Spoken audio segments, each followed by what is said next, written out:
बिस्मिल्लाहिर्रहमानिर्रहीम। अस्सलामु अलैकुम एवरीवन। कैसे हैं सब? उम्मीद है सब खैरियत से होंगे। अल्लाह हम सबको अपनी हिफ्ज़ो अमान में रखे। तो माय डियर स्टूडेंट, आज हमारा 9th क्लास बायोलॉजी में चैप्टर नंबर 3 का लेक्चर नंबर 5 है, जिसमें आज हम डिस्कस करेंगे 5 किंगडम क्लासिफिकेशन सिस्टम को। प्रीवियस लेक्चर में हमने डिस्कस किया था हिस्ट्री ऑफ क्लासिफिकेशन सिस्टम को, और मैंने आपको बताया था कि जो हमारा नेक्स्ट लेक्चर होगा उसमें हम 5 किंगडम क्लासिफिकेशन सिस्टम को डिस्कस करेंगे। तो मूव करते हैं आप आज के अपने लेक्चर की तरफ। और सबसे पहले किंगडम जो हमने डिस्कस करना है वो है किंगडम मोनिरा। देखें, किंगडम मोनिरा में जो ऑर्गेनिज्म होंगे वो या तो यूनिसेलुलर होंगे या वो कॉलोनियल होंगे, और जो उनके सेल होंगे वो क्या होंगे? उनके सेल जो होंगे वो प्रोकार्योटिक होंगे। एक बात याद रखनी है किंगडम मोनिरा के बारे में कि किंगडम मोनिरा में जो ऑर्गेनिज्म होंगे वो या तो यूनिसेलुलर होंगे या कॉलोनियल होंगे। इसका मतलब ये हुआ कि उसमें मौजूद ऑर्गेनिज्म में या तो सिंगल सेल होगा या उनमें मल्टी सेल्स बहुत ज्यादा प्रेजेंट होंगे, लेकिन वो जो सेल प्रेजेंट होंगे वो एक ग्रुप की फॉर्म में, एक ऑर्गेनाइज ग्रुप के फॉर्म में ऑर्गेनाइज नहीं हुए होंगे, बल्कि हर सेल अपना अपना फंक्शन परफॉर्म करेगा। तो इसका मतलब क्या हुआ कि किंगडम मोनिरा में मौजूद ऑर्गेनिज्म या तो यूनिसेलुलर होंगे या कॉलोनियल होंगे, और उनके जो सेल्स होंगे वो प्रोकार्योटिक होंगे। और जो न्यूक्लियर मेम्ब्रेन होगी उनमें न्यूक्लियर मेम्ब्रेन प्रेजेंट नहीं होती। किंगडम मोनिरा में पाए जाने वाले जो ऑर्गेनिज्म होते हैं उनमें न्यूक्लियर मेम्ब्रेन नहीं होती, और उनका जो क्रोमेटिन मटेरियल होता है वो साइटोप्लाज्म में मौजूद होता है। तो सबसे पहली बात, या तो वो यूनिसेलुलर सेलुलर होंगे या वो कॉलोनियल होंगे। उनके जो सेल्स होंगे वो प्रोकार्योटिक होंगे। उनमें किसी किस्म की कोई न्यूक्लियर मेम्ब्रेन प्रेजेंट नहीं होगी, किसी किस्म की कोई न्यूक्लियर मेम्ब्रेन मौजूद नहीं होगी, और जो उनका क्रोमेटिन मटेरियल होगा वो साइटोप्लाज्म में मौजूद होगा। देखें, उनके पास किसी किस्म का जो स्ट्रक्चर होगा, मेम्ब्रेन इनक्लोज स्ट्रक्चर, वो मौजूद नहीं होता। जो किंगडम मोनिरा में ऑर्गेनिज्म होते हैं उनमें किसी किस्म का मेम्ब्रेन इनक्लोज स्ट्रक्चर मौजूद नहीं होता, जैसे कि प्लास्टिड नहीं होते उनमें, माइटोकॉन्ड्रिया नहीं होता, और एंडोप्लाज्मिक रेटिक्यूलम नहीं होता। ना ही रफ एंडोप्लाज्मिक रेटिक्यूलम होता है, ना ही स्मूथ एंडोप्लाज्मिक रेटिक्यूलम होता है। किंगडम मोनिरा में सबसे पहले हमने पढ़ा कि दे आर यूनिसेलुलर और colonial, their cell is prokaryotic, there is no nuclear membrane, and their chromatin material is present in cytoplasm. They do not have membrane enclosed structure like plastids, mitochondria and endoplasmic reticulum. उसके बाद है cell wall and mode of food production, यानी कि हमने kingdom मोनिरा की cell wall को discuss करना है अब, और मोड ऑफ फूड प्रोडक्शन यानी कि उनकी सेल वॉल किससे बनी होती है, और वो उनका फूड प्रोडक्शन का मोड क्या होता है। देखिए, मैंने आपको सेल मेम्ब्रेन के बारे में बताया है कि उनमें सेल मेम्ब्रेन प्रेजेंट नहीं होती, और जो उनका क्रोमेटिन मटेरियल होता है साइटोप्लाज्म में मौजूद होता है। और अब जो बात हमने डिस्कस करनी है कि उनमें सेल वॉल कैसी होती है, किससे बनी होती है, और उनका मोड ऑफ फूड प्रोडक्शन क्या होता है। तो जो उनकी सेल वॉल होती है वो पेप्टिडोग्लिकन से बनी होती है, यानी कि जो उनकी सेल वॉल होती है वो पॉलीसेकेराइड्स और अमीनो एसिड से बनी होती है। देखिए, अब उनके मोड ऑफ फूड प्रोडक्शन की बात करें तो वो हेटेरोट्रॉफिक होते हैं। याद रखना कि हेटेरोट्रॉफिक होते हैं जो मोनिरा में ऑर्गेनिज्म होते हैं, लेकिन जो कुछ ऑर्गेनिजम्स होते हैं वो अपनी फूड को फोटोसिंथेसिस या केमोसिंथेसिस के प्रोसेस से प्रिपेयर कर लेते हैं। सबसे पहली बात कि जो उनकी सलवाल होती है वो पेप्टिडोग्लिकन से बनी होती है। पेप्टिडोग्लिकन का क्या मतलब होता है? पॉलीसेकेराइड्स एंड अमीनो एसिड, और वो हेटेरोट्रॉफिक होते हैं, लेकिन जो उनमें से कुछ हैं वो अपनी फूड को through the process of photosynthesis या केमोसिंथेसिस के प्रोसेस से प्रिपेयर कर लेते हैं। For example bacteria and blue green algae, the cell wall is made of peptidoglycan, polysaccharides and amino acids. They are heterotrophic, but some produce their food through the process of photosynthesis or chemosynthesis. For example, bacteria or blue-green algae. उसके बाद है kingdom protista. Kingdom protista में मुख्तलिफ किस्म के organism present होते हैं। For example, ऐसे ऑर्गेनिज्म होते हैं जो कि यूकारियोट्स होते हैं, या तो यूनिसेलुलर होते हैं, कॉलोनियल होते हैं, फिलामेंटस होते हैं, या सिंपल मल्टीसेलुलर होते हैं। यानी कि इस किस्म का कोई भी ऑर्गेनिज्म आपको मिले तो आप क्या कहेंगे कि ये ऑर्गेनिज्म कौन से किंगडम में पाया जाता है? किंगडम प्रोटिस्टा में पाया जाता है। For example they are eukaryotes, कौन से यूकारियोट्स भी होंगे वो भी किंगडम प्रोटिस्टा में होंगे, यूनिसेलुलर ऑर्गेनिज्म जो होंगे वो भी किंगडम प्रोटिस्टा में होंगे, कॉलोनियल होंगे वो भी किंगडम प्रोटिस्टा में होंगे, फिलामेंटस होंगे वो भी किंगडम प्रोटिस्टा में होंगे, और अगर सिंपल मल्टीसेलुलर ऑर्गेनिज्म होंगे तो वो भी किंगडम प्रोटिस्टा में होंगे। देखें जो लास्ट वर्ड मैंने आपके सामने कहा है सिंपल मल्टीसेलुलर, देखिए स्टूडेंट सिंपल मल्टीसेलुलर ऐसे ऑर्गेनिज्म होते हैं जिनके पास कोई मल्टीसेलुलर सेक्स ऑर्गन मौजूद नहीं होता और वो अपनी लाइफ साइकिल के दरमियान एम्ब्रियोज नहीं बनाते, यानी कि जो उनकी डेवलपमेंट होती है वो एम्ब्रियोज से नहीं होती। उनके जो सेल्स में होता है, सेल्स में न्यूक्लियाई प्रेजेंट होता है और उनके पास मेम्ब्रेन इनक्लोज्ड ऑर्गेनेलीज मौजूद होती हैं। क्या कि उनके पास मेम्ब्रेन इनक्लोज्ड ऑर्गेनेलीज मौजूद होती हैं और जो उनका मोड ऑफ न्यूट्रिशन होता है वो या तो एब्जॉर्प्शन होता है, इंजेक्शन होता है या फोटोसिंथेसिस होता है। तो they are eukaryotes and are unicellular are colonial are filamentous are simple multicellular. Now what do you mean by simple multicellular? Student ये आपके पास डिफरेंट क्वेश्चन भी आ सकता है शॉर्ट क्वेश्चन की फॉर्म में कि what do you mean by simple multicellular organisms in Protista. तो simple multicellular organisms mean that they do not have multicellular sex organs and do not form embryos during their life cycles. They have nuclei in their cells. Their cells also have membrane enclosed organelles. Their modes of nutrition are absorption, ingestion or photosynthesis. Example क्या है? Protozoa for example amoeba in paramecium और algae में क्या आता है? Diatom. Move करते हैं next kingdom की तरफ जो है किंगडम फंजाई।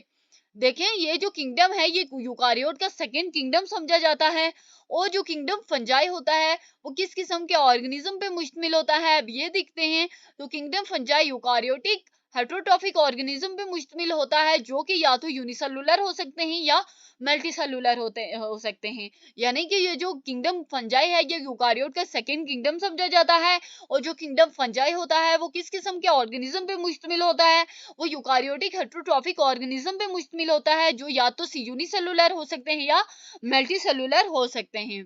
उसके बाद जो उनके सेल्स होते हैं वो सेल वाल से कवर होते हैं और अब बात की जाए कि जो सेल वाल होती है वो बनी किससे होती है? तो सेल वाल काइटिन से बनी होती है और काइटिन का क्या मतलब होता है? पॉलीसेकेराइड, यानी कि एक पॉलीसेकेराइड। उसके बाद जो फंजाई होते हैं अपना फूड यूनिक वे से यानी कि एक अलग तरीके से हासिल करते हैं, यानी कि अपनी ग़िज़ा किस तरह से हासिल करते हैं? वो इंजेस्ट नहीं करते, वो इनगल्फ नहीं करते फूड को, बल्कि अपनी सराउंडिंग से फूड को एब्जॉर्ब करते हैं। It is the second kingdom of eukaryotes. The kingdom fungi consists of eukaryotic heterotrophic organisms that are unicellular or multicellular. Their cells are covered by cell wall made of chitin or polysaccharide. Fungi get nutrients in a unique way. They do not ingest food like animals and some protists. They absorb food from surroundings. Example में अगर हम देखें तो mushrooms आते हैं, rust आते हैं, smuts आते हैं और मोल्ड्स आते हैं। मूव करते हैं अपने नेक्स्ट किंगडम की तरफ, किंगडम प्लांटी। किंगडम प्लांटी में प्लांट्स शामिल होते हैं और ये यूकारियोटिक मल्टीसेलुलर ऑर्गेनिजम्स होते हैं। सबसे पहली बात कि किंगडम प्लांटी में कौन से ऑर्गेनिजम्स मौजूद होंगे स्टूडेंट? किंगडम प्लांटी में प्लांट्स मौजूद होंगे, यानी कि इट इंक्लूड्स प्लांट्स। और अगर इसमें मौजूद ऑर्गेनिज्म की बात की जाए तो यूकारियोटिक मल्टीसेलुलर ऑर्गेनिज्म होंगे और जो उनकी सेल वॉल होगी वो सेलुलस से बनी होगी। सबसे पहली बात कि वो ऑटोट्रॉफिक होते हैं और अपनी फूड जो अपना फूड होता ही है अपनी खुराक होती है वो फोटोसिंथेसिस की प्रोसेस से हासिल करते हैं। जो तमाम प्लांट्स होते हैं वो एम्ब्रियोज से डेवलप होते हैं, यानी कि सबसे पहले एम्ब्रियोज प्रोड्यूस होते हैं, एम्ब्रियोज की प्रोडक्शन होती है और फिर जो ह्यूमन बीइंग की रिप्रोडक्शन होती है यानी ह्यूमन बीइंग प्रोड्यूस होता है वो एम्ब्रियोज के थ्रू होता है। एग्जांपल्स में आते हैं mosses, ferns, conifers and flowering plants. So it includes plants, they are eukaryotic multicellular organisms with cell walls made of cellulose. They are autotrophic and prepare food through photosynthesis. All plants develop from embryos. Examples are mosses, ferns, conifers and flowering plants. उसके बाद है kingdom animalia. Students इसमें kingdom animalia में animals होते हैं जो कि eukaryotic multicellular होते हैं या हेटरोट्रॉफिक होते हैं। इस किंगडम में किस किस्म के एनिमल्स प्रेजेंट होंगे, जो कि यूकारियोटिक होंगे, मल्टीसेलुलर होंगे और हेट्रोट्रॉफिक होंगे। और ये कहते हैं ये एम्ब्रियोज डेवलप करते हैं और ये अब फूड को सबसे पहले इंजेस्ट करेंगे, चबाएंगे और फिर अपनी जो फूड होगी उसको अपनी बॉडीज में डाइजेस्ट करेंगे। सबसे पहली बात किंगडम एनिमलिया के बारे में अगर बात की जाए तो इसमें एनिमल्स इंक्लूड होते हैं जो कि यूकारियोटिक होते हैं, मल्टीसेलुलर होते हैं और हेट्रोट्रॉफिक होते हैं। ये जो एनिमल्स होते हैं, ये जो किंगडम एनिमलिया में ऑर्गेनिज्म यानी कि एनिमल्स पाए जाते हैं वो एम्ब्रियो से डेवलप होते हैं और वो अपने फूड को इंजेस्ट करने के बाद अपनी बॉडी में उसको डाइजेस्ट करते हैं। देखिए बायोलॉजिस्ट के ख्याल में जो किंगडम प्रोटिस्टा है वो मोनिरा से इवॉल्व हुआ है, यानी कि प्रोटिस्टा सबसे पहले मोनिरा से बना है और उसके बाद जो इवॉल्व हुए हैं तीन kingdom Fungi, plant and Animalia, ये वापस किंगडम प्रोटिस्टा से इवॉल्व हुए हैं। तो this kingdom includes animal which are eukaryotic, multicellular and heterotrophic. They develop from embryos, they ingest food and digest in their bodies. Biologists believe that Kingdom Protista evolved from Monera. Then Kingdom Protista gave rise to other three kingdoms, fungi, plantae and animalia. Student अब हम difference देखेंगे कि किस किस्म की characteristics in 5 kingdom में पाई जाती हैं। Kingdom Monera, Protista, Fungi, Plantae and Animalia. सबसे पहले हम मोनिरा की सेल टाइप देखते हैं। मोनिरा की जो सेल टाइप होती है वो प्रोकार्योटिक, यूनिसेलुलर और कॉलोनियल होती है। मोनिरा की सेल टाइप स्टूडेंट किस तरह की होती है? प्रोकार्योटिक होती है, यूनिसेलुलर होती है या कॉलोनियल होती है। उसके बाद अगर हम मोनिरा में मौजूद जो न्यूक्लियर मेम्ब्रेन की बात करें तो स्टूडेंट मोनिरा में न्यूक्लियर मेम्ब्रेन प्रेजेंट नहीं होती और ये चीज मैंने आपके साथ लेक्चर में क्लियर कर दी है कि जो न्यूक्लियर मेम्ब्रेन होती है किंगडम मोनिरा में वो प्रेजेंट नहीं होती। और अगर किंगडम मोनिरा में मौजूद सेल वॉल की बात की जाए तो वो किससे बनी होती है? पेप्टिडोग्लिकन से बनी होती है। और पेप्टिडोग्लिकन का क्या मतलब होता है? पॉलीसेक्राइड्स और अमाइनो एसिड, यानी कि जो मोनिरा की सलवाल होगी वो पॉलीसेक्राइड्स और अमाइनो एसिड से बनी होगी। उसके बाद है मोड ऑफ न्यूट्रिशन, यानी कि मोनिरा का मोड ऑफ न्यूट्रिशन क्या होगा? तो या तो वो ऑटोट्रॉफिक होंगे या हेट्रोट्रॉफिक होंगे। ऑटोट्रॉफिक और हेट्रोट्रॉफिक होने का क्या मतलब हुआ? स्टूडेंट मैंने आपको बताया था कि मोनिरा में जो मौजूद ऑर्गेनिज्म होंगे वो अपना फूड जो होंगे किसी दूसरे ऑर्गेनिज्म के थ्रू हासिल करते हैं, यानी कि वो अपना फूड खुद प्रिपेयर नहीं करते, लेकिन उनमें जो कुछ ऑर्गेनिज्म होते हैं वो अपना फूड फोटोसिंथेसिस या केमोसिंथेसिस के प्रोसेस से हासिल करते हैं। तो इसका मतलब ये होगा उनका जो मोड ऑफ न्यूट्रिशन होगा वो या तो ऑटोट्रॉफिक होगा या हेट्रोट्रॉफिक होगा। उसके बाद हम प्रोटिस्टा की सेल टाइप की बात करें तो प्रोटिस्टा की सेल टाइप होती है यूकारियोटिक होती है या यूनिसेलुलर होती है, कॉलोनियल होती है या सिंपल मल्टीसेलुलर होती है। और अगर प्रोटिस्टा की न्यूक्लियर मेम्ब्रेन की बात करें तो जी हाँ स्टूडेंट, प्रोटिस्टा में न्यूक्लियर मेम्ब्रेन प्रेजेंट होगी। और अगर हम प्रोटिस्टा की सलवाल के बारे में बात करें तो सलवाल जो होती है मुख्तलिफ किस्म की फॉर्म्स में प्रेजेंट होती है और मुख्तलिफ किस्म की टाइप्स में मौजूद होती है, यानी कि हम सलवाल की किसी स्पेसिफिकेशन नहीं बता सकते आपको।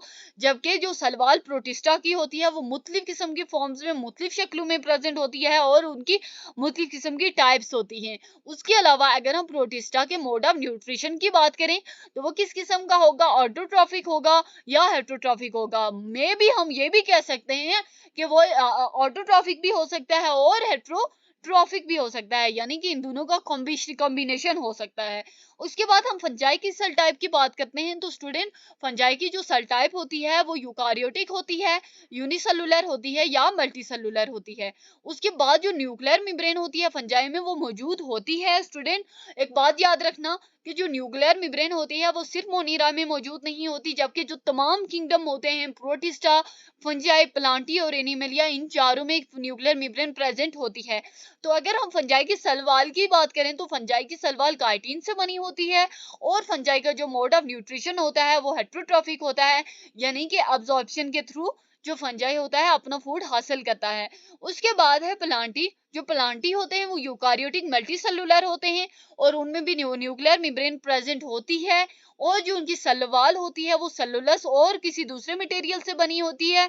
और अगर हम प्लांटी के मोड ऑफ न्यूट्रिशन की बात करें तो वो ऑटोट्रॉफिक होता है, यानी कि जो प्लांटी होते हैं, प्लांट्स होते हैं, वो अपना फूड खुद तैयार करते हैं। कैसे तैयार करते हैं स्टूडेंट? जो प्लांट्स होते हैं वो सनलाइट की मौजूदगी में फोटोसिंथेसिस का प्रोसेस यूज करते हैं और अपना फूड प्रिपेयर करते हैं।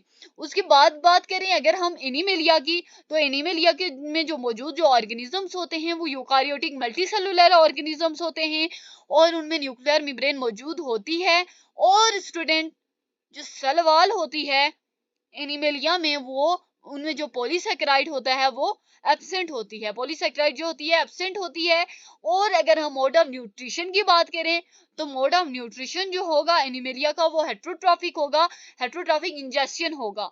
स्टूडेंट इस चीज में कंफ्यूज नहीं होना कि जैसे मैंने आपको फंजाई के बारे में भी बताया था कि फंजाई का भी जो मोड ऑफ न्यूट्रिशन होता है वो हेट्रोट्रॉफिक होता है, लेकिन स्टूडेंट याद रखनी है ये बात कि फंजाई का जो मोड ऑफ न्यूट्रिशन होता है वो हेट्रोट्रॉफिक एब्जॉर्प्शन होता है, यानी कि वो अपना फूड किसके थ्रू हासिल करते हैं? एब्जॉर्प्शन के थ्रू हासिल करते हैं। जबकि जो एनिमेलिया होते हैं, एनिमेलिया में जो मौजूद ऑर्गेनिजम्स होते हैं वो अपना फूड इंजेक्शन के प्रोसेस के थ्रू हासिल करते हैं। थैंक्स फॉर वॉचिंग, मिलते हैं नेक्स्ट वीडियो में। खुदा हाफिज।